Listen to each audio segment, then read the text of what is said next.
남산을 걸을 때마다 지팡이를 들고 걸어가시는 시각 장애인들을 보게 되고 만나게 됩니다. 남산에 이제 보행하시는 분의 사진입니다.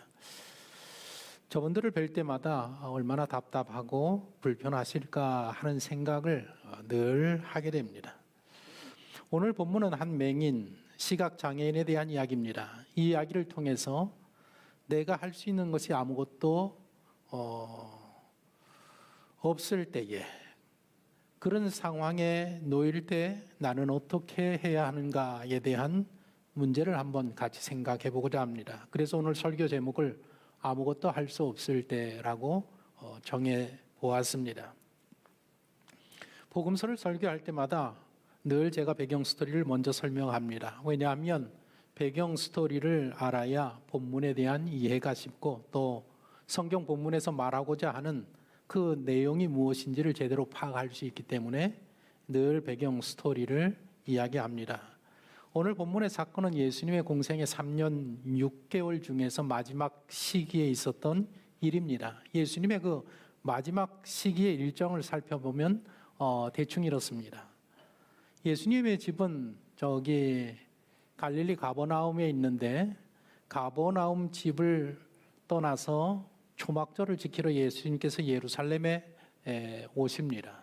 그런데 이 예루살렘에 오실 때에 마지막에는 사마리아를 통과해서 오시는 것을 우리가 알고 있고, 그리고 예루살렘에 도착하셔서 초막절을 지키고 12월 25일에 있는 수전절을 또 지키시고, 그리고 그 후에는 베다니로 가셔서 죽은 나사로를 살리십니다. 죽은 나사로를 살리신 후에는 요단강을 건너서 베레아라는 지역에 가셔서 이제 마지막 남은 3개월 동안 그곳에서 전도 활동을 하시다가 전도 활동을 마치고 십자가를 지러 예루살렘으로 돌아가십니다. 예루살렘으로 돌아가시는 길에 이제 요단강을 건너와서 여리고를 들렸다가 예루살렘에 올라가시는데, 요단강을 건너서 여리고에 오셨을 때에 그곳에서 소경 바디메오, 오늘 주인공을 고쳐주시고 뽕나무 위에 있는 삭개오를 구원해 주시는 그런 일을 하게 됩니다. 그리고 그 후에 이제 여리고를 떠나서 베다니로 오셔서 마지막으로 마리아, 마르다, 나사로의 집을 방문하니까 이제 죽었다가 살아난 이 나사로 가정에서 예수님을 극진히 대접하는 그런 일이 있었습니다. 그때 마리아가 귀한 향유옥갑을 깨서 예수님 머리에 붓는 일이 있었고, 그리고 예루살렘에 입성하셔서 십자가를 지시게 됩니다. 이게 한 마지막 때에 있었던 일입니다. 오늘 이야기는 베레아라는 지역에서 3개월 사역을 마치고 예루살렘으로 돌아가던 길에 있었던 일입니다. 배를 타고 요단강을 건너서 유대 지역에 도착합니다. 요단강에서 한 5마일 정도 올라가면 여리고가 나오는데, 예수님이 일행이 여리고성 가까이 이르렀을 때 길가에서 구걸하고 있던 맹인 바디메오를 만나게 됩니다. 여리고라는 곳은 이곳인데 예루살렘과 가깝기 때문에 제사장들 레위인들이 많이 살고 있었습니다. 야자나무가 우거지고 기후도 좋고 경치도 대단히 아름다운 곳입니다. 헤롯 대왕도 이곳에 별궁을 지어놓고 이렇게 겨울이 되면, 추운 겨울이 되면 그곳에 와서 지냈습니다. 여리고라는 곳은 지중해 바다 해면보다 한 240m 낮은 곳에 위치해 있습니다. 반면에 예루살렘은 해발 760m 되는 곳, 그러니까 여리고에서 예루살렘까지는 고도 차이가 한 1000m 납니다. 그 1000m 나는 고도 차이를 서서히 올라가는 길로 가야 예루살렘에 이르게 됩니다. 그 서서히 오르막 그 길이 크고 작은 바위들이 많이 있는데 거기에 강도들이 이렇게 많이 숨어서 출현하는 곳입니다. 그래서 예수님께서 선한 사마리아 사람 비유를 드신 그 길이 여리고에서 예루살렘으로 올라가는 그 언덕길을 뜻합니다. 여리고성으로 들어가는 그 길에 바디메오가 구걸을 하고 있습니다. 바디메오가 눈뜬 이야기는 마태복음, 마가복음, 누가복음에 기록되어 있습니다. 오늘 누가복음에는 한 맹인이라고 기록을 하고 있고, 마가복음에는 이 맹인이 디메오의 아들 바디메오라고 이름을 분명하게 기록을 하고 있고, 마태복음을 보면 소경이 한 사람이 아니라 두 사람이 있었다라고 말을 하고 있습니다. 여리고 성으로 들어가는 큰 길에서 바디메오가 구걸을 하고 있었다라는 것입니다. 제가 지난번에도 말씀한 제 애청하는 무엇이든지 물어보살이라는 이 프로그램, 얼마 전에도 제가 이것을 봤는데 마침 한 젊은 30대 초반 되는 연인이 혼인 문제로 상담을 받으러 왔습니다. 문제는 뭔가 하면 이 두 분이 다 시각장애인, 앞을 보지 못하는 분들입니다. 남자는 이렇게 아주 잘생기고 몸도 좋고 이게 안마사 관련한 그런 작은 사업을 운영하고 열심히 사는 청년입니다. 그리고 우리 여자 청년도 아주 이쁜 여자 청년인데 이 여자 청년 자매 쪽의 부모님이 이 결혼을 아주 반대한단 말입니다. 왜? 두 사람 다 보지 못하니까. 그래서 이제 그 문제로 우리는 어떻게 했으면 좋겠습니다 하는 그런 상담하는 내용을 제가 시청할 수 있었습니다. 요즘은 사회가 발전해서 시각장애인이라도 할 수 있는 일이 많이 있습니다. 그러나 2000년 전에 예수님이 활동하던 그 시대에는 시각장애인이라고 하면, 앞을 보지 못한다고 하면 할 수 있는 일이 거의 없었던 그런 시대입니다. 구걸 아니하고는 살아갈 수 없는 그런 시대였단 말입니다. 바디메오는 여리고 성으로 들어가는 큰 길목에 자리를 잡고 구걸하면서 생계를 유지해 나가는 사람입니다. 1년 365일 늘 그 자리에 앉아서 성에 드나드는 사람들을 대상으로 구걸을 하고 있었습니다. 이날도 바디메오는 그 자리에 앉아서 구걸하고 있었습니다. 그런데 오늘은 다른 날과는 다르게 여기저기 사람들이 모여서 웅성웅성하는 소리를 듣게 됩니다. 시각장애자들은 대개가 다 듣는 청력이 굉장히 발달해 있습니다. 아마도 하나님의 자비하심이 아닌가, 앞을 보지 못하니까 귀를 더 이렇게 발달시키는 그런 은혜를 베푸신다라고 생각을 됩니다. 다른 사람들보다 소리를 민감하게 잘 듣습니다. 웅성웅성하는 소리, 또 심상치 않은 분위기를 감지한 이 바디메오가 주변에서 서성 있는 사람들에게 묻습니다. 여보십시오, 무슨 일이 있습니까? 왜 이렇게 오늘 소란스럽습니까? 저는 이 본문을 설교하기 위해서 이번 주간에 지난 주간에 여러 번 반복해서 읽고 묵상하면서 이 바디메오라는 사람은 도대체 어떤 사람이었을까를 제가 아주 깊이 생각을 해보았습니다. 제가 내린 결론은 이 사람은 아주 적극적인 사람이고 긍정적이고 밝은 사람이고 호기심이 많고 자기에게 주어진 일, 비록 구걸하는 일이지만은 구걸하는 일에서도 최선을 다하는 그런 사람이었을 것이라는 생각이 참 많이 들었습니다. 불가의 선문답에 이런 말이 있다고 합니다. 우리 한번 같이 읽어보겠습니까? 깨닫기 전에는 나무를 패고 물을 나른다. 깨달은 후에는 나무를 패고 물을 나른다. 불교에서는 이제 이런 것들을 깊이 생각하고 이 뜻을 깨달으면 득도한다. 뭐 이제 그런 종교가 불교입니다. 여기 이 말을 잘 상고해 보시면 깨달음이라는 것은 나무를 패고 물을 나르는 것과는 관계가 없다라는 것입니다. 그러나 깨달은 후에는 자신이 하고 있는 물을 나르고 나무를 패고 하는 그런 일에 대한 생각이 바뀌게 된다라는 그런 뜻입니다. 그러니까 깨달은 사람과 깨닫지 못한 사람은 똑같은 일을 해도 다르다라는 것입니다. 생각이 다르고 태도가 다르고 자세가 다르고. 코로나 시대에 여러분은 어떻습니까? 지금 하고 계시는 일이 어떻습니까? 그 일이 너무 싫다고 생각하면 계속해서 더 싫어집니다. 그런데 아무리 어려워도 지금 하고 있는 일이 좋다고 생각하면 점점점 더 좋아지고 즐거워진다라는 것입니다. 그래서 행복이라는 것은 내가 무슨 일을 하느냐에 있는 것이 아니라 내가 하고 있는 일을 어떤 생각을 가지고 하느냐에 우리의 행복이 달려있다는 것입니다. 내가 하는 일을 사랑하느냐 사랑하지 않느냐에 따라서 행복이 결정이 될 수 있습니다. 제 생각에는 이 바디메오라는 사람은 불가에서 말하는 깨달은 사람이 아닌가라는 생각을 갖게 되었습니다.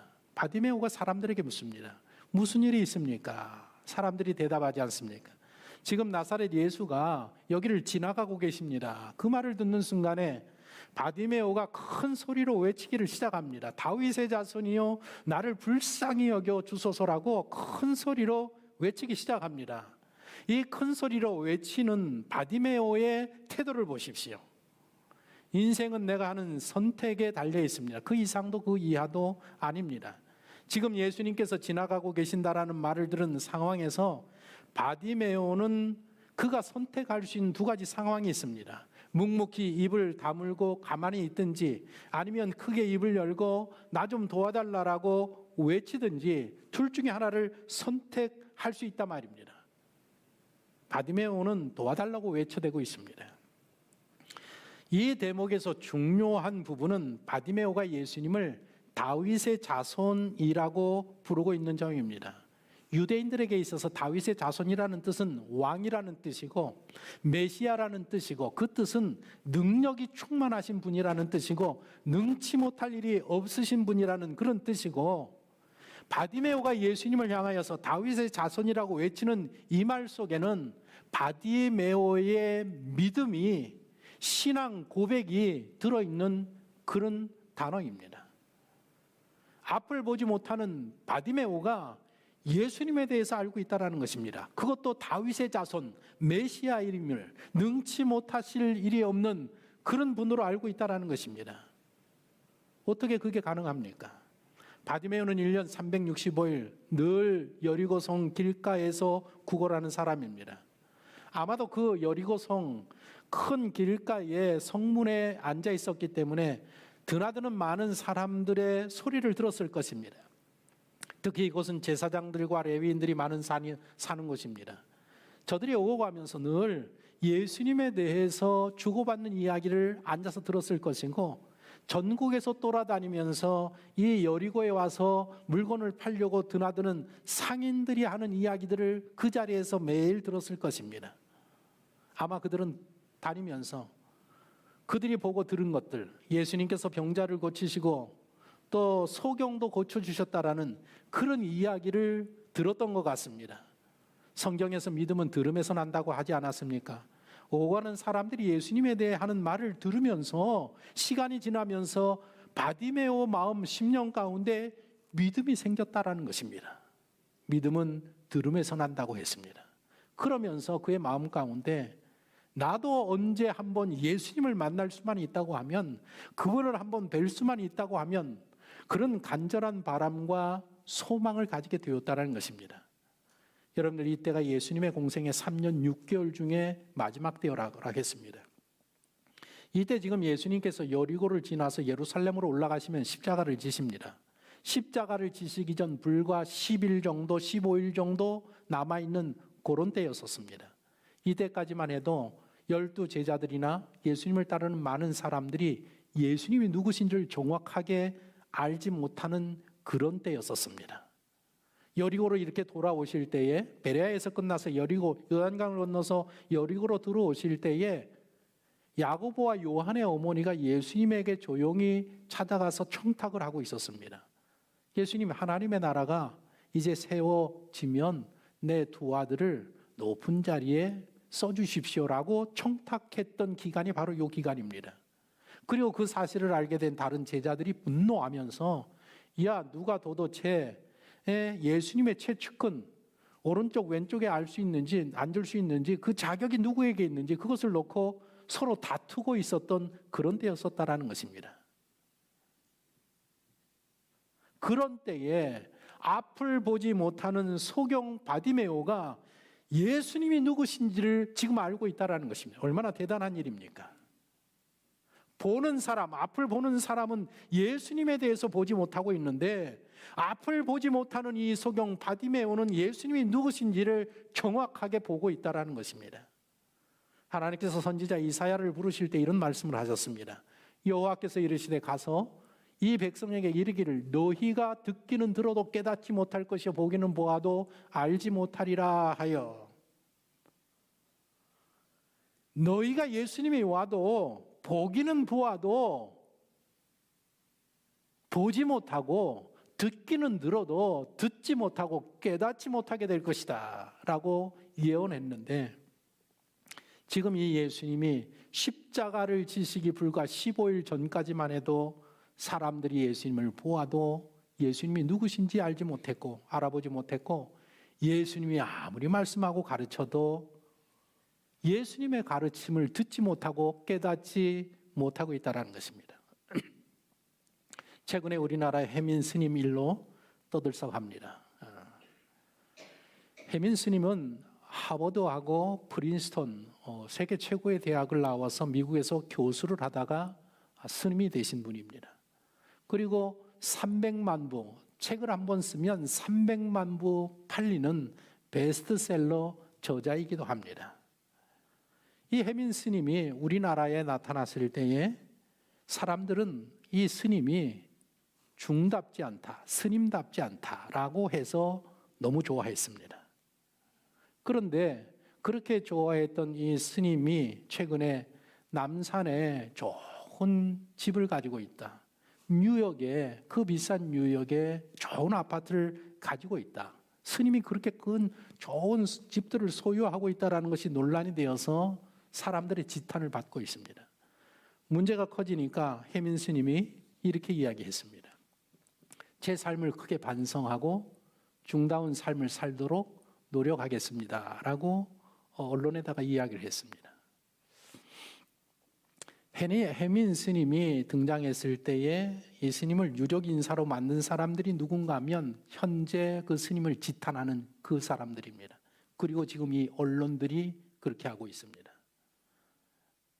그런데 여러분, 4년 전에 이미 TV에서 다큐로 이 해민 스님의 삶을 다큐로 방영을 했었습니다. 그때에 이미 이 스님은 남산의 좋은 집에서 다른 스님과는 다르게 자기 저택에서 이렇게 돌을 닦고 하는 모습들, 이렇게 좋은 집들을 가지고 있다는 것을 이미 4년 전에 다큐로 찍어서 다 이렇게 내보냈단 말입니다. 최근에 이런 좋은 집을 가진 게 아니라 원래 처음부터 그 좋은 집을 가지고 그런 삶을 살았었습니다. 그러나 그때는 들려지지 않았고 보여지지 않았는데 지금은 왜 그게 보여지고 들려진단 말입니까? 많은 것들을 소유한 스님이지만 속세를 떠나서 스님이 되었고, 또 이 스님은 속세에 머물면서 사람들이 듣고 싶어 하는 위로의 말을 이렇게 많이 해주시는, 아마 어쩌면 그게 그분의 역할인지도 모르겠습니다. 이처럼 사람들은 내가 보고 싶은 것만 보고 듣고 싶은 것만 듣는다라는 이야기입니다. 좋다 나쁘다 이야기하는 게 아니라 사람들이 그렇다 말입니다. 사람들이 듣는 것 같아도 듣지 않습니다. 여러분들이 앉아서 제 설교 듣는 것 같아도 듣지 않는 사람들이 많습니다. 사람들이 보는 것 같아도 자기가 보고 싶은 것만 보지 못한단 말입니다. 예수님께서 여리고 성내로 들어가시는 길가에 구걸하던 소경이 시끄럽게 하니까 사람들이 뭐라고 합니다. 오늘 본문에 뭐라고 했는가 하면 바디메오를 향해서 꾸짖었다라고 기록을 하고 있습니다. 꾸짖었다라는 단어가 뭡니까? 잘못한 일을 바로잡을 때 꾸짖었다라는 용어를 하지 않습니까? 그러니까 지금 예수님이 지나가신다라는 이야기를 듣고 앞을 못 보는 이 바디메오가 도와달라고, 나 좀 살려달라고 막 소리치는데, 그 소리치는 일이 사람들 보기에는 잘못된 일이라는 것입니다. 예수님을 방해하는 일이라는 것입니다. 그랬더니 39절에 뭐라고 했는가 하면 앞서가는 자들이 그를 꾸짖어 잠잠하라 하되, 앞서가는 자가 누구겠습니까? 예수님보다 앞에 서서 가는 사람이 누구겠습니까? 아마 12제자들, 예수님을 경호하고 보호하기 위해서 앞을 먼저 가는 그런 사람들, 예수님의 최측근들 아닙니까? 그들이 바디메오의 길을 막아서고 있습니다. 누구를 위해서 막아서느냐? 예수님을 위해서. 예수님이 가시는 일에 평안히 가도록, 예수님이 하시는 일에 방해하지 못하도록 그 예수님의 최측근, 예수님의 제자들이 지금 막고 있단 말입니다. 그러면 그들이 예수님을 돕고 있습니까?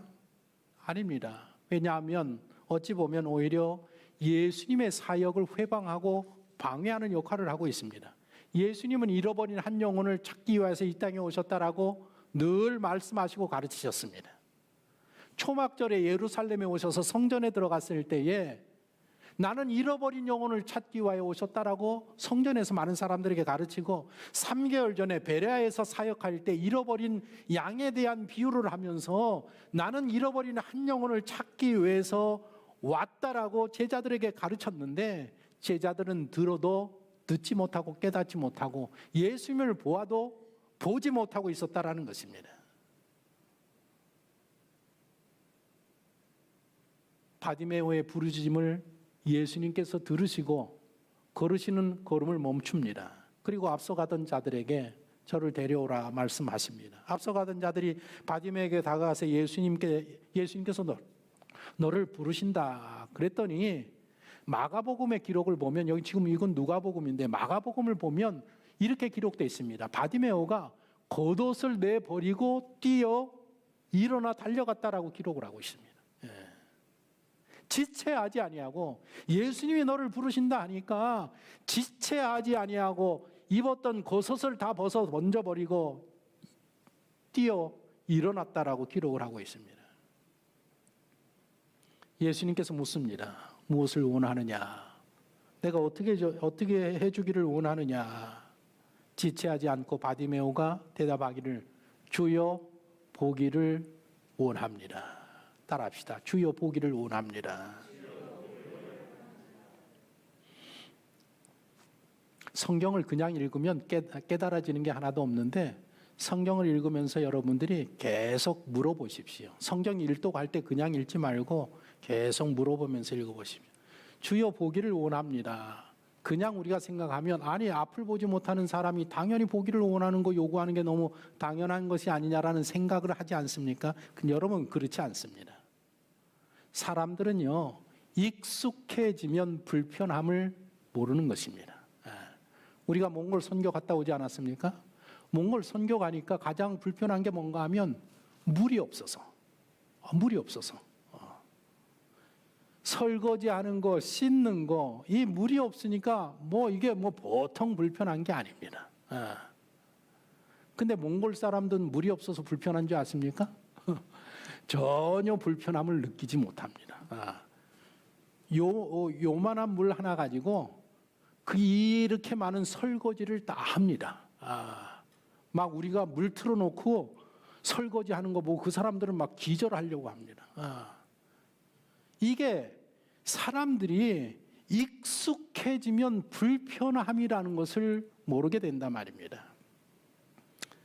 바디메오는 앞을 보지 못하는 사람입니다. 그런데 그게 일상생활이란 말입니다.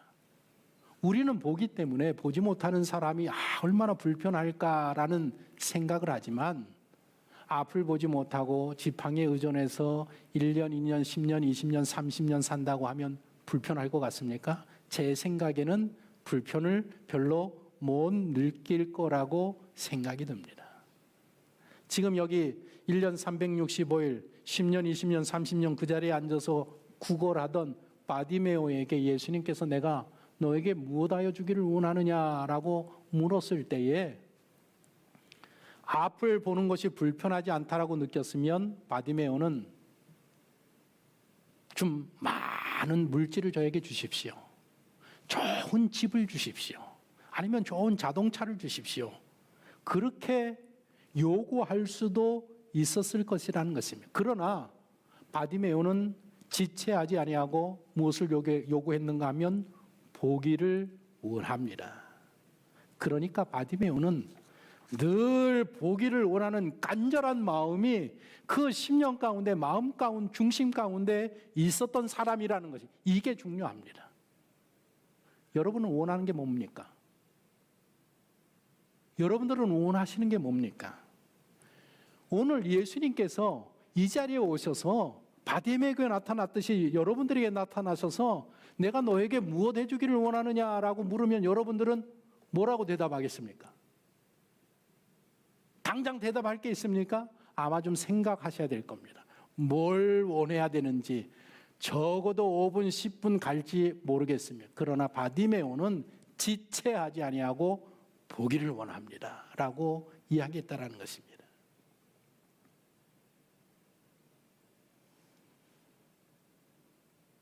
우리가 인생을 살아가면서 맞닥뜨리는 문제들이 있습니다. 직업적인 거, 인간관계적인 거, 경제적인 거, 정신적인 거. 그런데 그 맞닥뜨리는 많은 문제의 해결책이 어디에 있는가 하면 우리 마음속에 있다라는 것입니다. 따라합시다. 마음속에 있다. 마음속에. 예. 마음속에. 예. 그래서 해답을 어디서 찾아야 되느냐? 마음속에서 찾아야 된다. 내 마음속에서 찾아야 된다 말입니다. 한 남자가 열쇠를 잃어버렸답니다. 열쇠를 잃어버려서 바깥에 나가서 가로등 아래에서 열심히 열쇠를 찾고 있었는데 친구가 그것을 바라보고 다가와서 도와주겠다고 하고는 두 사람이 같이 열쇠를 찾습니다. 근데 열쇠가 없습니다. 그랬더니 그 도와주는 친구가 물었답니다. 열쇠를 도대체 어디에 떨어뜨린 거야? 그랬더니 이 친구가 열쇠를 집안에서 떨어뜨렸지. 그런데 왜 밖에서 찾고 있는 거야? 그랬더니 이 친구가 집안에는 불이 안 켜져서 불이 켜진 가로등 아래서 찾으려고 나왔다라는 것입니다. 이게 너무 웃기지 않습니까? 말이 되지 않지 않습니까? 그런데 여러분 이게 무슨 이야기인가 하면 우리 인생의 많은 문제 해결책은 우리 안에 있는데 많은 사람들이 안에서 해결하지 아니하고 바깥에서 문제를 해결하려고 찾아 헤매고 있다라는 것입니다.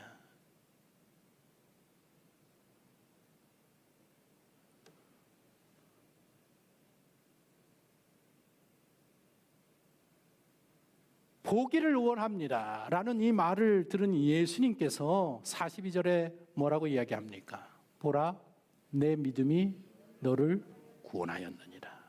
보라, 내 믿음이 너를 구원하였느니라. 내 믿음이 너를 구원하였느니라 라고 말씀하십니다. 예수님에 대한 믿음, 예수님께서 고쳐주실 수 있다라는 믿음, 예수님은 능치 못하실 일이 없으신 분이라는 그 믿음, 나는 예수님을 통해서 볼 수 있다라는 그 믿음이 바디메오의 눈을 뜨게 했다라고 말씀을 하고 있습니다. 저와 여러분에게는 이런 믿음이 있기를 바랍니다. 앞을 보게 된 바디메오, 그 변화된 모습을 보십시오. 43절에 보면 곧 보게 되어 하나님께 영광을 돌리며 예수를 따르니 백성이 다 이를 보고 하나님을 찬양하니라. 여기에 보게 되었을 때에 하나님께 영광을 돌렸다고 해요. 가장 먼저 하나님께 영광을 돌렸다라는 건 하나님 앞에 감사를 드렸다라는 것입니다.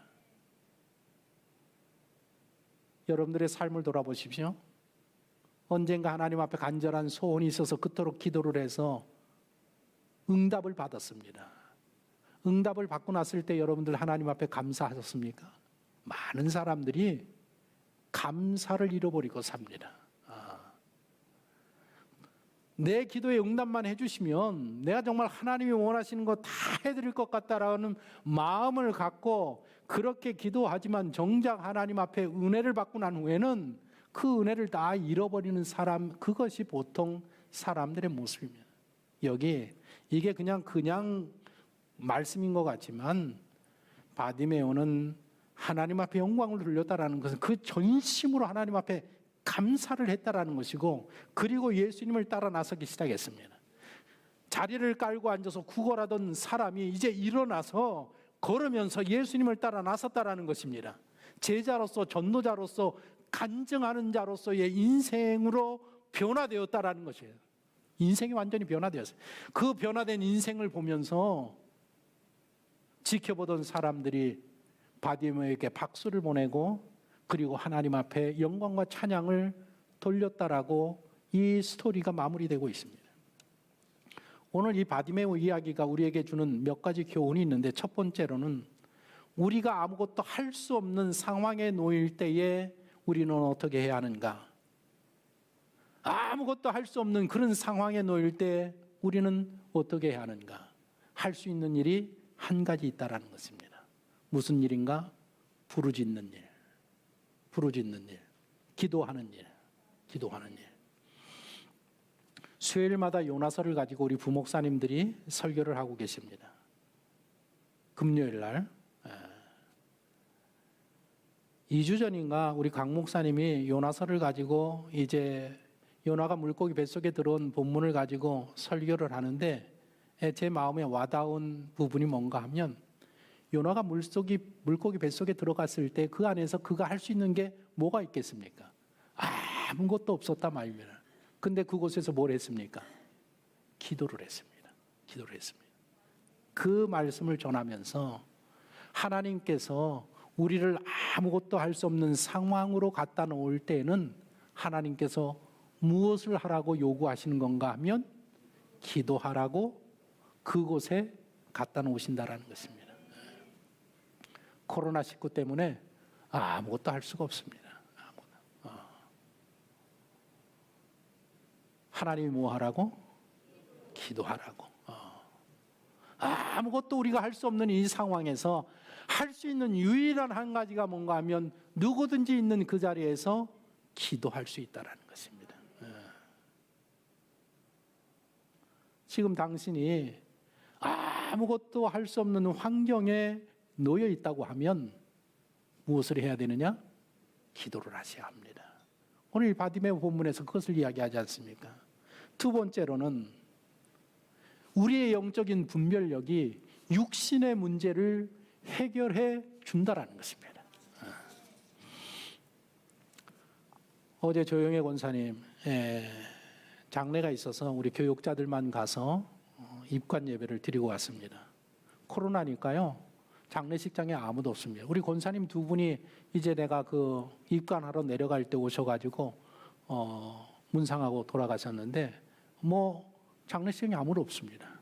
그래서 너무 감사한 게 없어서 예배 드렸어요. 없어서 사람들이 많았었으면 예배 잘 못 드릴 텐데 예배를 드렸습니다. 그리고 제가 이제 들어가서 입관까지 다 했는데, 그 자녀들이 신앙생활을 안 해서 아들 셋인데, 제가 이제 설교를 하면서 이런 설교를 했어요. 사람은 영혼과 육신으로 하나님이 창조하셨다. 죽으면 우리의 영혼은 예수를 믿으면 바로 천국에 가는 것이고, 예수를 믿지 않으면 지옥에 가는 것이다. 그래서 이 어머니를 아무리 사랑하고 어머니에 대한 마음이 많아도 예수를 믿지 않으면 다시는 어머니를 뵐 수 없다. 그런 이야기들을 어제 이제 설교를 좀 나눴습니다. 성경에 보면 하나님께서 우리를 영혼과 육신으로 결합한 존재로 인간을 창조했다고 했습니다. 그렇다고 하면 우리가 보이는 육신이 있고 우리 안에 보이지 아니하는 영혼이 있는데, 이 두 개로 이루어졌다고 하면 영혼과 육신이 서로 상호작용을 하는 존재가 인간이라는 말입니다. 그렇다고 하면 우리의 육신의 문제가 영혼의 문제와 연관될 수 있고, 영혼의 문제가 육신의 문제와 연관되어져 있는 존재가 인간이라는 것입니다. 만일 우리의 육신에 해결되어지지 아니하는 문제가 있다고 하면 이 문제를 해결하려고 하지 말고 우리 속에 있는 영혼의 문제를 해결해야 한단 말입니다. 그 문제가 해결되어지면 육신의 문제는 저절로 해결되어질 수 있습니다. 영혼의 문제가 있다고 하면, 또 육신의 문제가 있다고 하면 한번 역으로 생각해서 이쪽 부분에 있던 어떤 문제가 있느냐. 이 코로나 시대에 우리가 육신적인 많은 문제가 있을 때에 오히려 내 영혼의 문제가 무엇인가를 돌아보면서 그 영혼의 문제를 먼저 해결하면 육신의 문제는 저절로 해결되어지는 역사가 일어날 줄로 믿습니다. 그리고 마지막으로 이 본문에서 하는 이야기가 뭔가 하면, 예수님이 오시지 않습니까? 바디메오에게 찾아오지 않습니까? 이제 예수님을 만나서 눈을 뜰 정말 은혜의 기회, 큰 축복을 받을 기회가 다가왔는데 방해하고 있습니다. 누가? 사람들이. 뭐라고 얘기합니까? 조용해라, 잠잠해라, 떠들지 말아라. 만일 바디메오가 사람들이 말하는 것처럼 조용하십시오. 좀 가만히 있으십시오. 가만히 있었으면 어떻게 했을 뻔했습니까?